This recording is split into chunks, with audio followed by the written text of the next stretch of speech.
Hi and welcome. Thank you for joining us in today's webinar. My name is Selena Sanchez and I'm the Marketing and Membership Manager here with the Fruita Area Chamber of Commerce. And today we will be hearing from Matt Lubes, owner of Gravity Reach Marketing.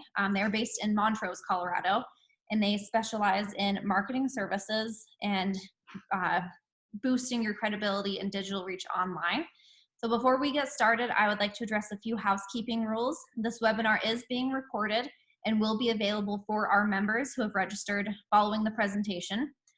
We will keep everyone on mute during the presentation. You are welcome to turn your videos on or keep them off. Sometimes presenters like to see and be able to feel like they're interacting a little bit with our attendees. If you have any questions that come up, please put them in the chat box and me or our team will keep an eye on that and bring them to Matt's attention. And without further ado, I'm going to turn it over to Matt to begin his presentation. All right. Thank you, Selena. Hi, everyone. My name is Matt Lubes. I am with Gravity Reach down here in Montrose, Colorado, and really excited to be here. I'm going to go ahead and start sharing my screen. I think we have a lot to get through in kind of a short amount of time, so we'll get going, and I'll introduce myself a little better as we go through the slides here. But I'm going to bring up my screen on my presentation. And again, I'm with Gravity Reach. We do make it up to Fruita and Grand Junction all the time. That's where we take care of most of our business. And I'm a fairly new member to the chamber. And I'm looking forward to getting more involved in meeting everyone in person. But for now, Zoom will have to do. And this is going to be a presentation all about online reputation management, like Selena mentioned. And let's get started. So there is a picture of me. I'm the CEO and founder of Gravity Reach here in Montrose. That's a picture taken up in Ridgeway. Mount Sneffels in the background. Thought it was kind of cool. But quickly, I'll give you my background. I have been in business for quite a while. In college, I was in University of California, Santa Barbara, and was delivering pizza for Domino's Pizza. And that was my college job. And then once I graduated, became partners with the owner of that store, and we expanded up north into San Luis Obispo, if you're familiar with the area. And from there, we grew that franchise into 7 stores along the central coast of California, and winning some awards along the way, and really improving the quality of customer service and product and along the way. So in 2003, I was named the Domino's Pizza Rookie Manager of the Year, which was cool. They flew me out to Ann Arbor, Michigan, and had a big presentation, and I was hooked. I was hooked on business since then. So I do have experience, with a brick and mortar store and a lot of customer service and keeping customers happy. And it's kind of led me into Gravity Reach and specializing in reputation management and some other online things. But that's really our focus. And here we are today. So I dug out just an old business card of mine. You can see all of our stores there that we grew into. It's missing one. Our final one that clearly happened after this card was made was a store right on campus, right on the UCSB campus, which was really cool. But this card kind of reminds me of kind of how we did reputation management back then. This was before you could read online reviews about businesses and things online. Is we would put a business card in every pizza that went out the door, asking for feedback, and it had my cell phone number on it as the director of operations. And it's the cell phone number that I still have to this day. I don't get any calls from those cards, thankfully, anymore. But we wanted our customers to know that if they had concerns about their service or their order, that they could call and talk to a real person who was in the company, and that we would take care of their concerns. And that's how we thought we could build a good reputation in the community, by really taking care of our customers. And that was our focus. And things have evolved since then, certainly. And that's kind of what we'll get into. So review and reputation management, what is it?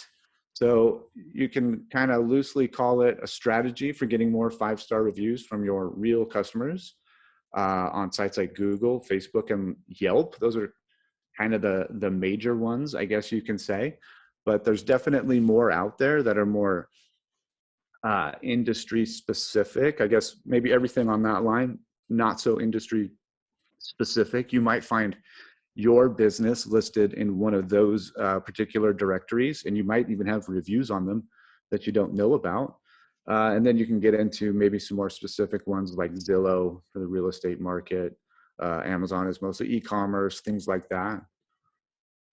So why is this important? Well, it's important really for two broad reasons. More and more consumers are using reviews to make purchasing decisions. So call it the Amazon effect or whatever you like, but more and more consumers are researching your business and reading real customer reviews before they decide to do business with you. And we'll go through some statistics on that because there's some pretty interesting ones, I think. And I think I lost my screen for a second, but I got it back. Hopefully everyone can still see it. And then the other kind of high level important part of reputation and review management are that reviews are a major component of local search engine optimization. And we'll touch on both. I'll start with the SEO or the search engine optimization part, and then we'll move on to kind of the consumer part of it and spend probably more time there.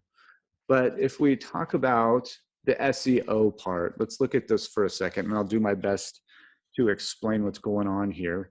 A company called White Spark, and there's a link down here. I'm going to give you a link to this survey at the end, but they do a survey of agencies who specialize in search engine optimization for local businesses.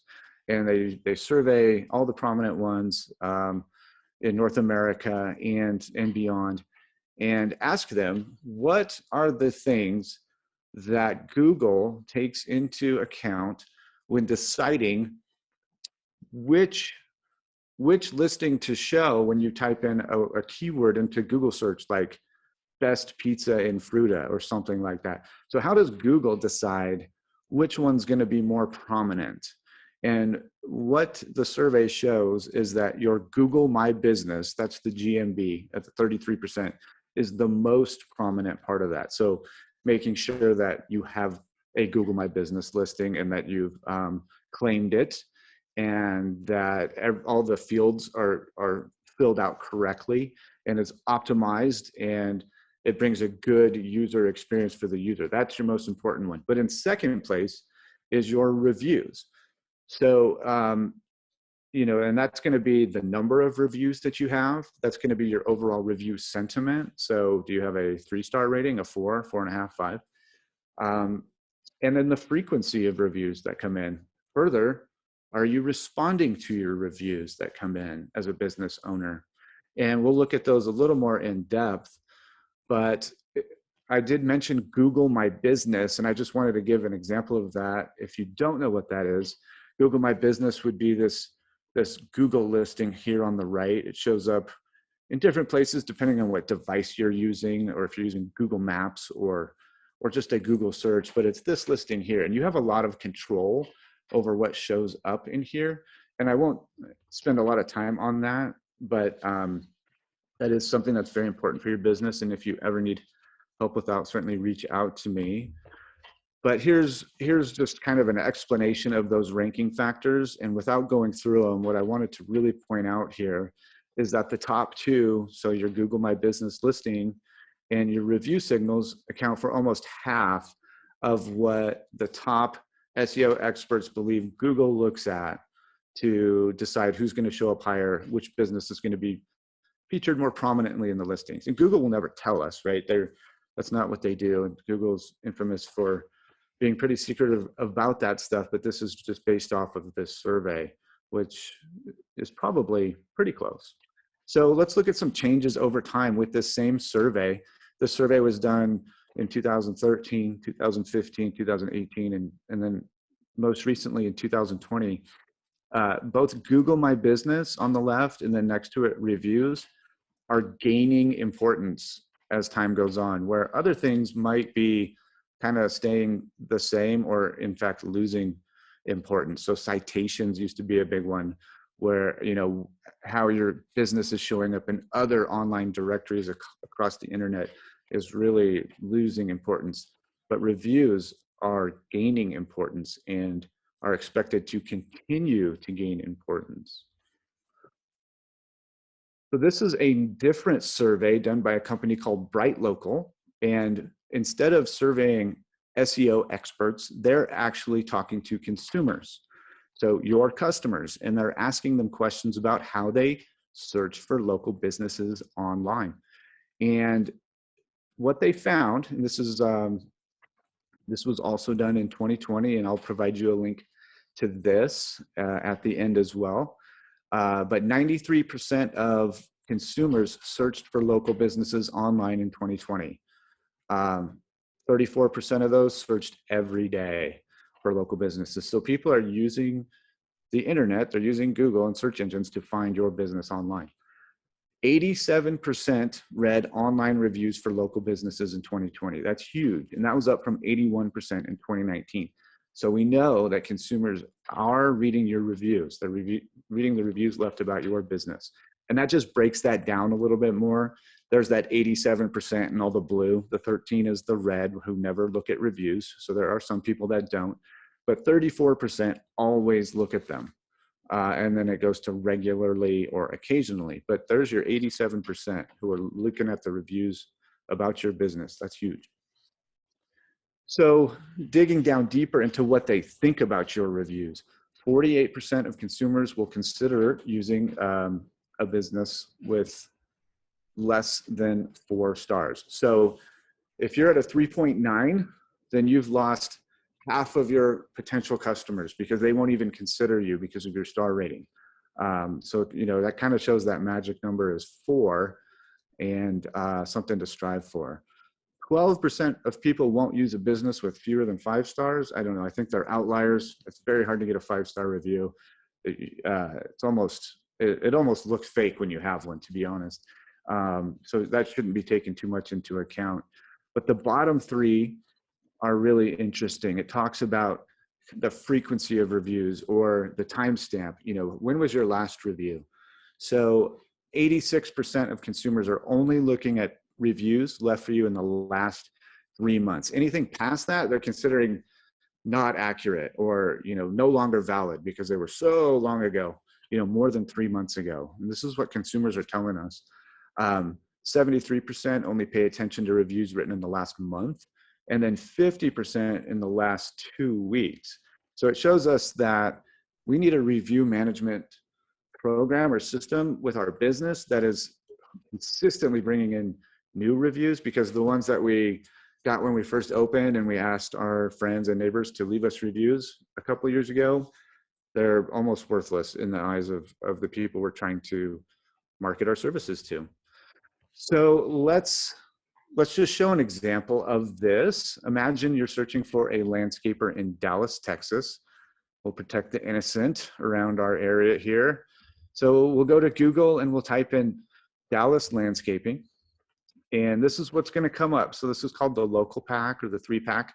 The first 3 that pop up here, we've got Roundtree, Scapes, and Sea Green landscape irrigation. And this is, let's imagine this is the only information you have about them, what you see right here on the screen. And this is, I think accurately represents what you'd see on a Google search.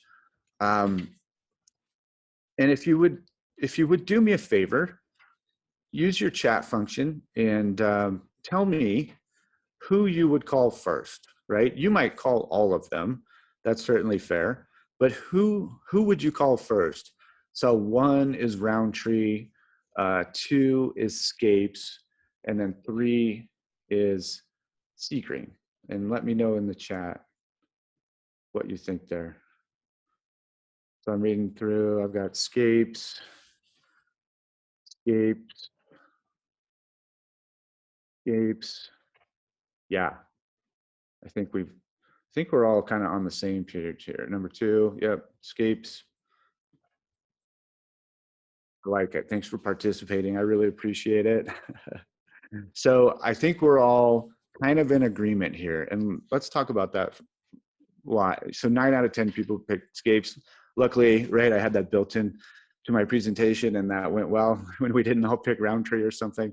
But I mean, that's just goes to show it's so easy to determine. And why is that? Well, yeah, they didn't show up at the top, right? We might still call Roundtree, certainly, but Scapes has a 4.7 and they've got 26 reviews. So key factors in looking at reviews, when consumers look at reviews, they're looking at the average star rating, the total number that you have, the frequency that they're coming in. They might check other sites like Facebook, Better Business Bureau, Yelp. It's not only Google, but Google is probably the king in reviews. And then how a business responds to, I put negative reviews here, but really positive and negative reviews. And then the overall sentiment of the reviews. And that gets down further past just average star rating, but reading about customers' experiences with the business. So just a very quick story here.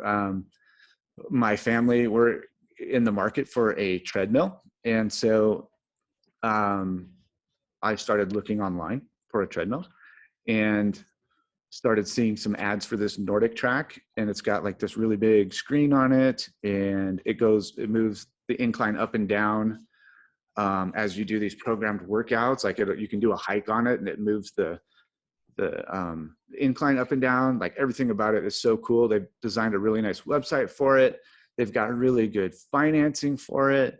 And I was just after seeing this, I was like, "Yep, we found it. This is the one." And you know, if you glance down, there's even a star rating down there.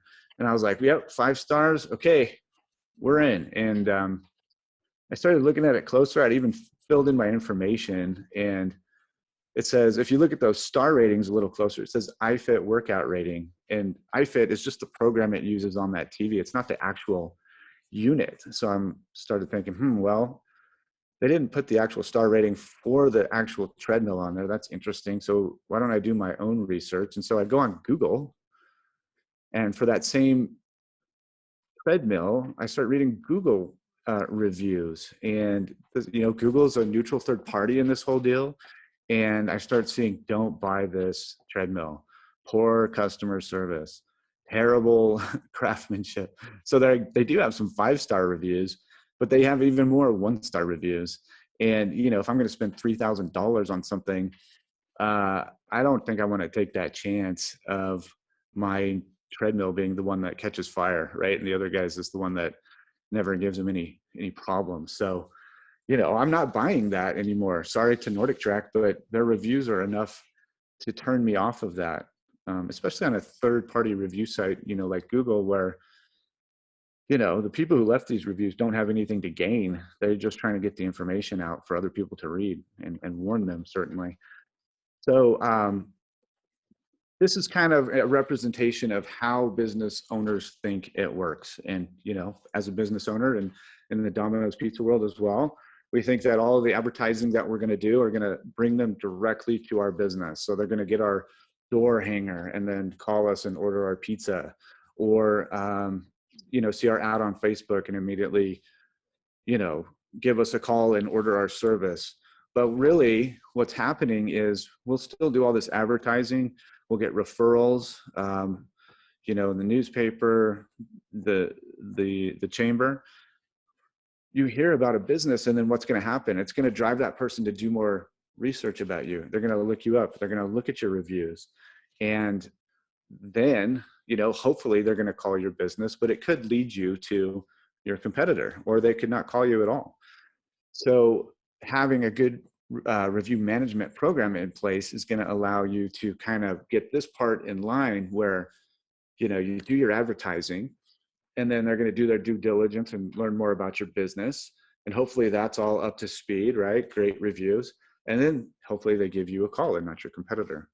So going back to our example with Roundtree, Roundtree's #1, they pop up first. Google put them first, and maybe they have a great website. Maybe they've done everything right?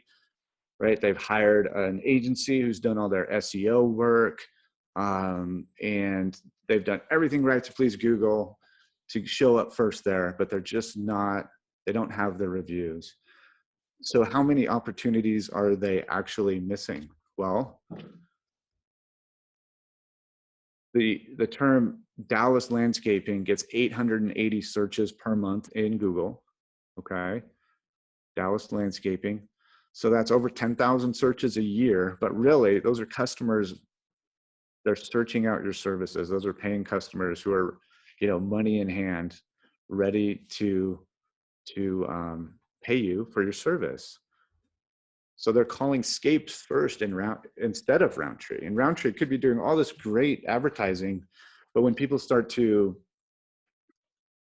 do their due diligence and look for reviews about Roundtree, they're seeing Scapes with this great star rating and plentiful reviews. They might be calling Scapes first, just like we showed in our little test on chat. So what's the average dollar sale for landscaping?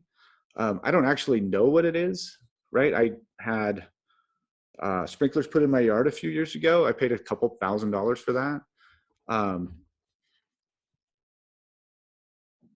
And I apologize, trying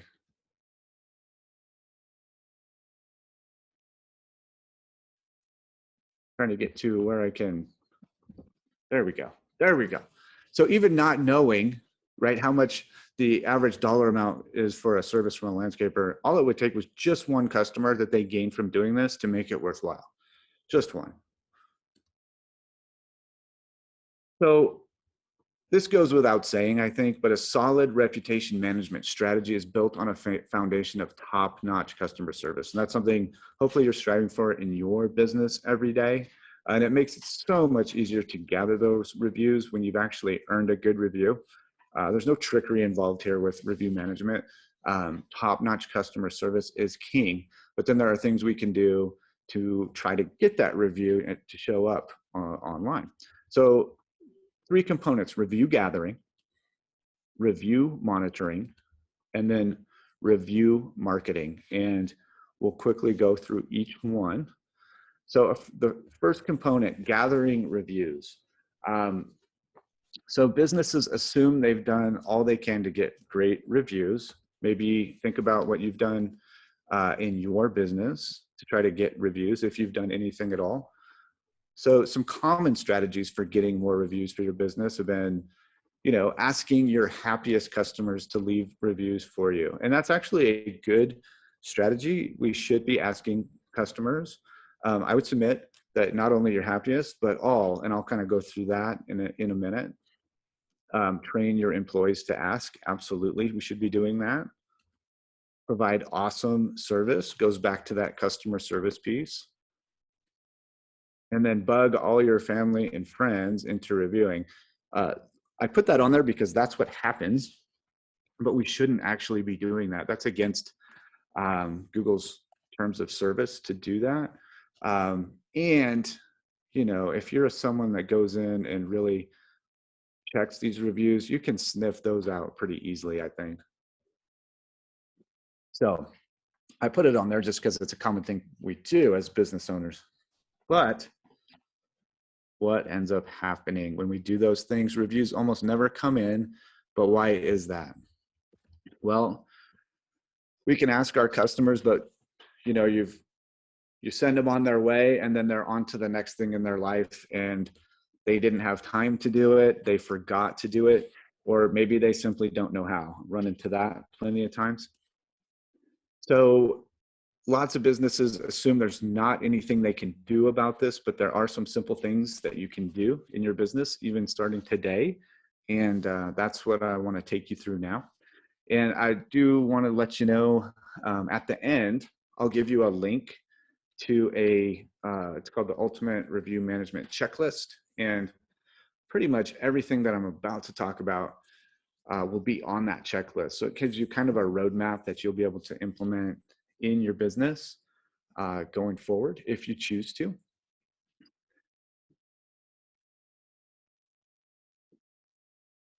All right. So there are things we can do to make it quick and convenient to leave a review, to remind our customers to leave that review, and to make it easy for them. So let's start with what we can do to make it easy for your customers. If you have a website, hopefully you do, you can put a button on your website, simply says review us, and then you can gather reviews. And I'll kind of show you how this works with what we do, and you can get some ideas from it, certainly. But one of the common things I hear from business owners is maybe they're apprehensive to put that button on their website because they are afraid of negative reviews. Um, they only want to ask their happiest customers, right? Like before, because they just want to make sure they're only getting those top reviews in. But I'll show you what we can do um, to kind of direct the negative reviews back towards us. We can handle them in-house. So if someone were to click that button, what you could do is bring up a little pop-up like this, and it asking them simply to click on either the thumbs up or the thumbs down. I had a good experience or I had a bad experience. If you click that you had a good experience, great, thank you. We need your help. Would you share your experience on one of these sites? And you can kind of choose where you direct them. It doesn't have to be Google. If you're a hotel and you want it to be, TripAdvisor or something like that, send them to TripAdvisor. But there's Google and Facebook are probably the two big two. And then I like this where we can provide them instructions on how to do that. Believe it or not, not everyone has an account with Google. And this gives them some instructions on what to do in that case. Go ahead and sign up for Google. You can use Gmail. And then once you've done that, review us on Google. And then once they click review on Google, be taken right to the review page for your business. So they can leave that star rating. They can click on some of the cool things about your business, good quality, good value. Did you use this business? Yes. Talk about their services, and then you can write in a review for them and then post it. And this is helping to make it easy for your customers to leave that review.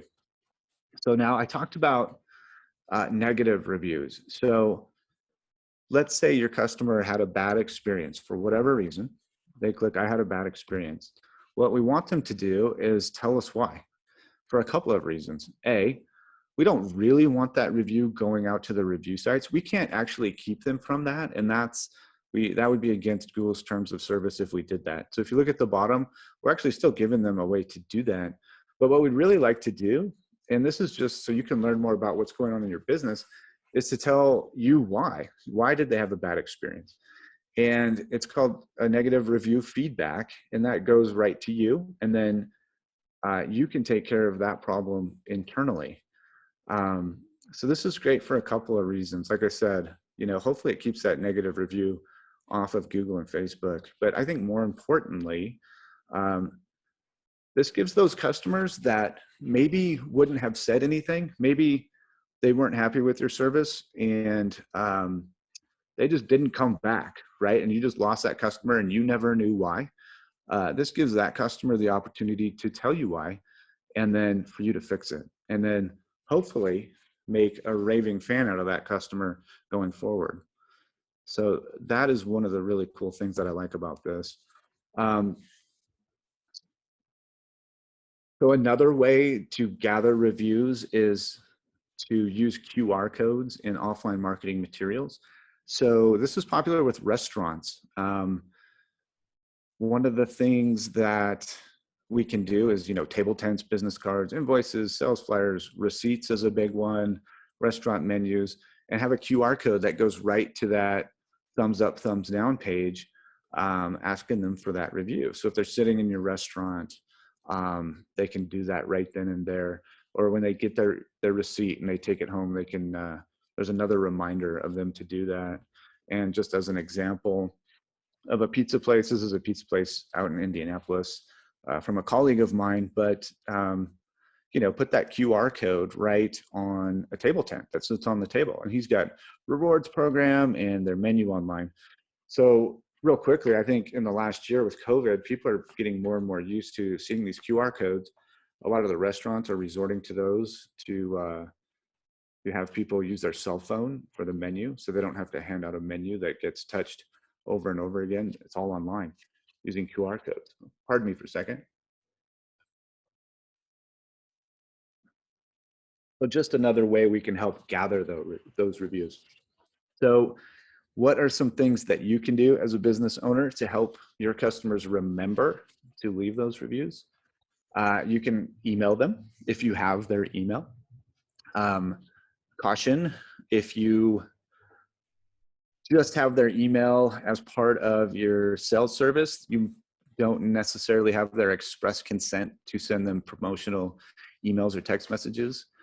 So you'll want to have them opted into some sort of promotional program that you have. But an email system that follows up sends them one almost immediately after your service is performed. And then maybe if they hadn't clicked it, a few days later. If they hadn't clicked it, a few days after that. And then using a text-based reminder system. And this one, we definitely want to have their express consent to receive text messages from you, but you can send them a quick text. That's how people are communicating these days. That goes to a mobile optimized page with the thumbs up, thumbs down. Click on had a good experience, takes them to that same mobile optimized page. They can leave a review on Google or Facebook. Another way is, we all use email in our business more than likely, and we can add a signature, to every email that goes out with our little thumbs up, thumbs down. Click to rate your experience. With Colorado Coatings is a local Montrose business that we work with, but every email you send out or every email that your employee sends out is potentially a way for you to gather reviews for your business just automatically. So monitoring reviews. We've talked about gathering reviews. Let's talk about monitoring reviews as they come in. So why should you monitor your reviews? Well, here's another statistic from that Bright Local survey. How often do consumers read businesses' response to reviews when searching for a local business? 96% of the time. 96% of the time, they're looking at your response as a business owner. That's huge. That's huge. And if you read kind of the fine print, it basically says it doesn't matter if they're responding to a negative review or a positive review. It just matters that you respond. And the reason is they want to see that you care about your business and that you've got your finger on the pulse of your business and that you care about your customers and you care about the service that you're providing. And that is the best way they can do that is if they see you responding to your reviews, positive and negative. I thought that was a pretty telling stat. So let's just talk about some of the best practices for responding to positive reviews first. Things you can do. I think any response is great, but to make them better, avoid being generic if you can. So reference their specific project if allowed. I put if allowed. Just for instance, if you're a dentist or something, there's probably HIPAA rules, referencing their specific procedure they had done. So you wouldn't want to do that, obviously. But, try to tailor it to them because the person, your customer who left that review is probably going to be reading your response as well. Use words that show you care. Pretty simple, right? This is common sense stuff here. But let's talk about best practices for responding to negative reviews. And I put leads in here and I'll go through it. What does LEAD stand for? I think this is a good framework that you can use, not only in responding to negative reviews, but I'll tell you, this is the framework that we used in Domino's Pizza when dealing with an unhappy customer. And as you can imagine, we would get them, we would make mistakes, and they would call us and let us know, especially when I've got my cell phone number on a card that went out with their pizza, right? So hundreds of times a day. So let's go through this. What does L stand for? So listen to your customers. And in this case, This is an online review, so listen by reading and understanding fully what they're saying. Empathize with their concern in your reply. So I understand that this caused you, to be late for your daughter's recital, or I understand that this happened. I apologize. I'm sorry.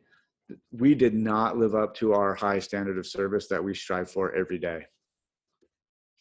And then do what it takes, offer to correct the problem. And, that's usually something that you can do offline, but reach out to them and offer to correct the problem. And this is really where you build those raving fans of your service. If they weren't happy and you listen, empathize, apologize, do what it takes to make it right, and then stand by your promise and actually do it, that's where you're going to, build these customers that will be your customers for life because you took care of them and you operated with integrity.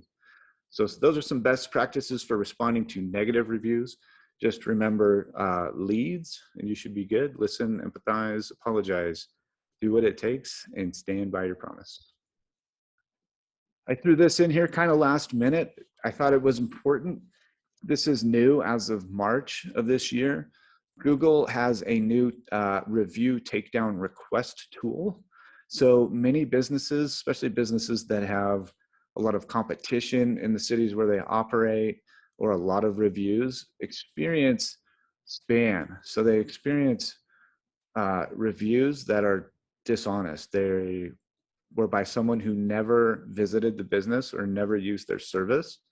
And their only intention was to bring down their star rating. So they're going to leave you a bad review to bring down your star rating. And it could be a competitor, or a competitor could have hired someone to do this. There's a lot of unscrupulous activities out there. But now we have a tool that Google has given us to report those spam reviews.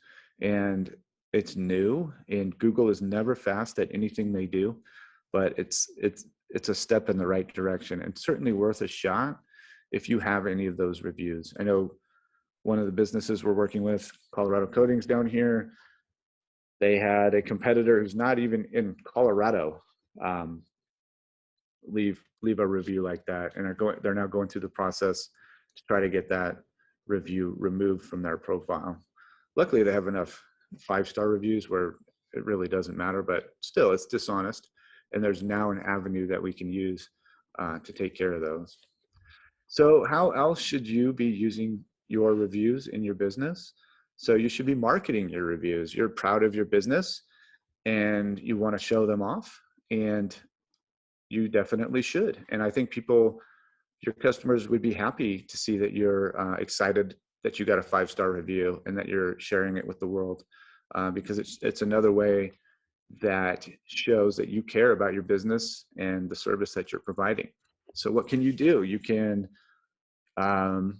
feature them on your website somehow. You can build a page on your website that all it does is show your reviews.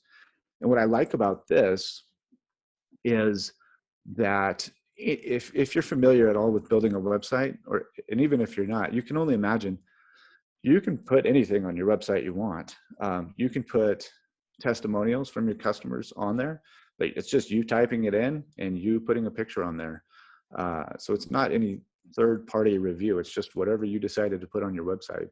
I think those are great, certainly, and needed on a website. But if you're putting third-party reviews that update automatically on your website, it shows a next level of trust that you're willing to put your reputation on the line and show what people are saying about you.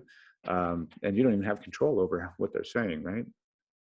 So showing those on your website is one way. And then another way is on your social media.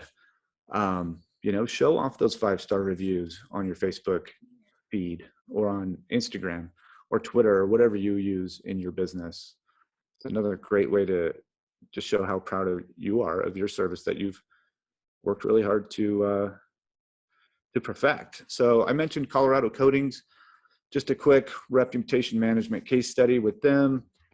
Again, they're working with us.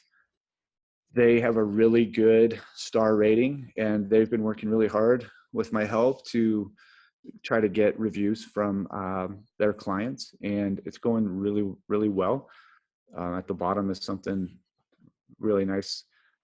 He wrote about me on my Google My Business, but I'll kind of show you a graph of what this looks like. And this was done almost a month ago when I was putting this presentation together. And since then, they've gotten even more, excuse me. But you can see just the number of total reviews that they've gotten has kind of increased over at a higher rate in the last year or so when we started working with them. Just them making an effort, right, and doing the things that we talked about today to try to get their clients to leave them reviews, and it's working out for them. They have a really good star rating. They get reviews every week or so, and they're showing up higher, and they've got a really good review sentiment, and they're crazy busy right now. So everything that we talked about is a service that we offer. It's something you can do. I guess, pulled back the curtain on our agency of what we do, and I'm happy to do that. Tell you, we can set all that stuff up for you and monitor it monthly, or you can certainly do it yourself. But we talked about a review capture page, review instructions for all the sites, a negative experience capture form, monitoring alerts, website review widget to showcase top reviews right on your website, social broadcasting of 5-star reviews, email signature widget, and then access to all those different sites that you might be getting reviews on. So all things to keep in mind, certainly. So I'll ask you, what is your current review situation for your business? I'm happy to investigate that for you if you'd like. You don't have to, but I will tell you, if you'd like, go to that website, gravityreach.com/toolbox. Fill out the form and I'll run a review report for you. You may learn about reviews that you don't even know exist. And kind of as an incentive, one business that fills out that form will win 6 months of our review lead management, reputation management system, our service, just for completing the form. So I'm going to take you to that website now just so you can see it, because there's a couple things I want to show you on there. And so this is the site as it looks today. First, over here on the left is the Ultimate Review Management Checklist. Just click to download it. You don't have to give your email or your information or anything. Click to download it and you can have it. It's really helpful. It goes over everything we talked about today. Down at the bottom, I put links to those 2 surveys we spoke about. So the Bright Local survey is the one concerning the consumers, and then the White Spark is the one concerning what the search engine optimization experts think you need to do to rank higher in Google. And then over here, if you just give me some information, I'll do a reputation and review audit for you. And then it'll take you right to a page. You can book a time on my calendar. I think the first date is about a week out. You give me some time to put those together, and then we'll meet. But definitely happy to do that with you. And again, we are giving away 6 months of our service, which is kind of cool. So let me get back to my presentation. I think I just have one more slide, and then we'll open it up for questions. It was just a thank you slide. It was an honor to share this information with you today. It truly was. I appreciate the hour I was given to talk about it, something that I truly believe is important for your business. And thanks again. And I'll open it up to any questions. Thank you for sharing that with us, Matt. That was a really great presentation and had a lot of things that would apply to a lot of different businesses. We did get one question in the chat. What are your thoughts on Trustpilot? I assume that that's another review site. Can you tell us more about that, or what your thoughts are? Yeah, I'm not 100% sure. So there are, and if you can give me some more information on it, I would love it. I'll tell you, I believe it is a kind of a self-service, and I could be wrong, but there are many self-service um, service, or you're buying the software and you kind of handle it yourself and do it as a business owner, which is totally fine. If that's right up your alley, then awesome. You should do it. I guess our service is more, we're going to do it for you. And if you have an email list, you just give it to me and we're going to make sure everybody gets a request for a review. So it's kind of the difference between, like, if you're a you like to do your own investing, and so you're going to use an online service to do that. That's how I prefer to do it, right? And so that's how I would do it. I wouldn't necessarily want somebody helping me with that. But if you're so busy running your business and you don't want to have to worry about this, then a service like ours is going to be done for you. Where I think Trustpilot it's going to involve more of your work. I could totally be off on that, but that was kind of what I was made to understand on Trustpilot. Awesome. And then I was curious, is there certain industries where you think it might be more important for people to use reviews or have those reviews that are high up on Google? Sure. I think, certainly any business that's going to show up on Google, any business that has a Google My Business listing needs to have reviews. And, but there's some industries where it's going to be easier for us to collect those. If you are in an industry where you are able to reach out to your customers, you have email and phone number, that's really easy for us to send reminders to get those reviews. If you're in a restaurant, we're going to not be relying so much on text and email. We're going to be relying on the QR codes and putting reminders to give those reviews kind of front and center on the print advertising that we're doing. So a lot of this, let's talk about service businesses. So plumbers, electricians, those are just the easy ones. There's a ton. You have really intimate contact with your customers. So you're probably texting them already. You're talking to them. You're calling them before you're coming over to, work on whatever. So those are the easiest probably to do. But really, anyone with a Google My Business should be doing their best to gather reviews. Awesome. And then I've seen some businesses go into an ice cream store and they have a sign up that says, leave a review on Google and be entered to win 1 year of free ice cream. Would you recommend using a tactic like that, or how do you feel about something like that? Yeah, I wouldn't, just because I don't want to ever get on Google's bad side, because they will shut your Google My Business listing down before you know it. And it's really hard to get it back. And if you rely on that for a lot of phone calls and for a lot of business, that might not be a chance you want to take. So they do have some rules about incentivizing reviews. So in general, I would say incentivizing your review gathering process is not a good idea. That's really good to know. Yeah. Do we have any questions from any of our attendees? Anything specific or something that might apply directly to your business?